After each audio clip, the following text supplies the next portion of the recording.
like he was probably closer to average than elite, could still play. But I got to tell you something. When I saw him sign this $23 million guaranteed, the guarantee is $23 million, I said, excuse me.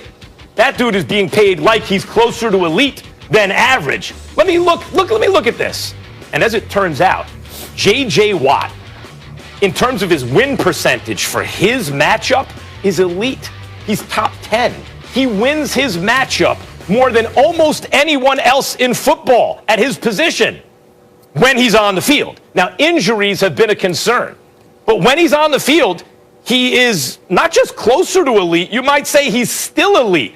Just because he's not what he was at his prime doesn't mean he's not elite.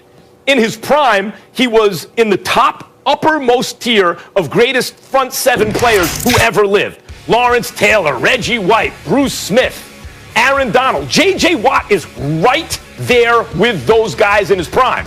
So just because he's fallen off, don't mean he's fallen off closer to average. He's still, as it turns out, closer to elite than average, and that's why he got paid.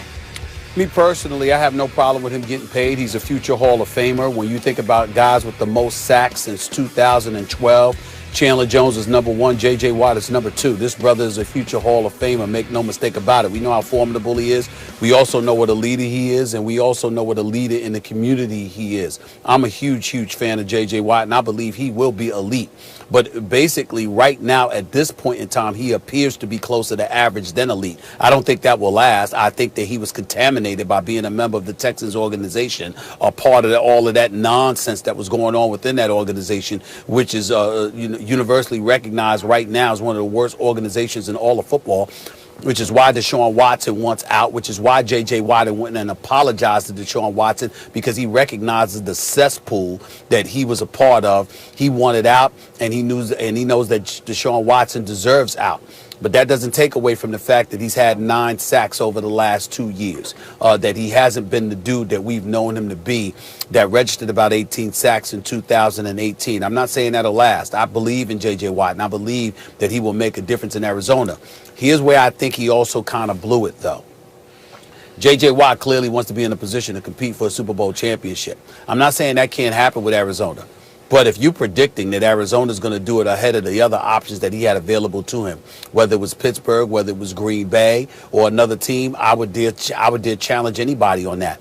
In the NFC West, where you've got Seattle, you've got the Los Angeles Rams with their elite defense and Matthew Stafford there instead of Jared Goff. You got Jimmy Garoppolo coming back with Deebo Samuels, with George Kittle and others, and Kyle Shanahan coaching that team. Bigger things are expected of the San Francisco 49ers. So you got 3 teams within the division that are considered better than you. Now, does that mean you won't improve and you won't leapfrog over one of them? Sure. What's the likelihood of you leapfrogging over all 3 of them? I sincerely doubt it. So in that regard, I would say J.J. Watt might have gone to the wrong team, because at this stage and point in his career, he clearly wants to compete for a Super Bowl championship. And although there's parity in the National Football League, you can stick up the joint one year and go to the Super Bowl the next year. And we understand that with Arizona, it's definitely possible. I've got some questions about Kingsbury. I don't have those questions about Kyler Murray. I think Kyler Murray can ball. But I got questions about Kingsbury. He still has a lot to prove to me as a head coach. But when I look at J.J. Watt, I'm fantasizing about him with Chandler Jones, who's got something to prove himself and all of that stuff. He only played 1 game last year. We'll see what transpires. It's just that at this particular moment in time, even though we believe in J.J. Watt, I don't think we can look at him and think about anything other than closer to average than elite at this particular moment, even if we believe that will not last because he's with a different organization he's actually interested in playing for that deserves his services. Well, first of all, closer to average than elite. I just disagree based on the evidence. I said top 10, Stephen. I meant top 10%. He was 15th in 2020 Watt ranked. This is from on ESPN.com, by the way. 15th out of 119 qualified pass rushers in pass rush win rate, according to ESPN stats and information. So 119 guys qualify, and he's top 10%. There are only 14 guys with a better win rate against their pass block. That's elite production. Now, you could say, well, injuries have kept him off the field enough. that you can't consider him really elite because, you know, the best ability is availability. But I also wonder if he can get over the injuries, maybe that's actually affecting him when he's actually playing, right? Because it's not just like acute injury, you come back, now you're 100%. Sometimes you're less than 100%, and yet he's 15th out of 119 that qualify in win rate. He wins his matchup more than almost anyone else. And in terms of Arizona, it's interesting. He and DeAndre Hopkins are back on the same team. And it's almost like J.J. Watt saying, okay, Texans, remember, think of all the icons for that franchise. Andre Johnson, J.J. Watt, and now Deshaun Watson, who have spoken out essentially against the franchise. J.J. Watt goes and joins DeAndre Hopkins. I mean, of course, he got paid. That's number one. But goes and joins DeAndre Hopkins with Kyler Murray. Maybe you show the Texans what might have been. But you said it, Chandler Jones and J.J. Watt, oh, my God. Off either end, that's a whole lot of. And I'm not sure that Arizona won't be the best team in the division. I think it's going to be a very tightly contested division. It's a really good one. But Kyler Murray is still ascending. Matt Stafford, not ascending anymore in L.A. And the addition of a pass rusher like J.J. Watt could be a tipping point on the defense. And DeAndre Hopkins is there. I don't know. I think Arizona is as competitive as anyone in the NFC West.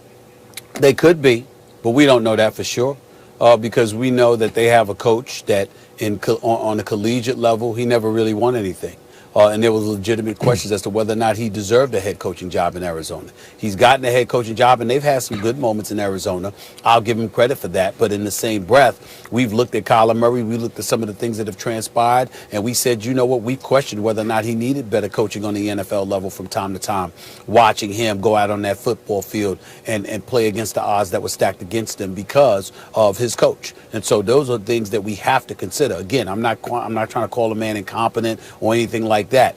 And I certainly wish him nothing but the best. But right now, the only thing we know about Cliff Kingsbury, the head coach for the Arizona Cardinals, is that, man, he's got the flyest home of any coach that we've seen because we saw how he was chilling during the NFL draft last year. We saw that house in Arizona. It was looking pretty fly. That's what he's made most news for since he got the head coaching job. It did look so much better than everyone else's, Stephen A. And without question, it was in a class by itself. Let me tell you something. I wish I had that crib. I mean, had me saying, where the hell is that? I need to look at that crib. You got good taste. I mean, that's pretty damn fly. That's about the only thing we've been able to say about him as a head coach on the National Football League level. So, again, they've got some things to prove. I'm not saying he can't. But there were definitely questions about him getting that job to begin with based on his resume. And he's done nothing Pete Carroll or to Mike quell Tomlin's the resume, cynicism that came associated with it. Period. Yeah. As far as J.J. Watt, though, the biggest concern on my end would be his health because he's missed quite a few games over the last 5 seasons dealing with a myriad of injuries. And as far as the NFC West, Max, we don't even know who's going to be the quarterback of the Seattle Seahawks, and that's where we are headed. Russell Wilson interested in the Cowboys, fellas. Former Cowboy Marcus Spears will tell us if he thinks Wilson should go there. Do the fellas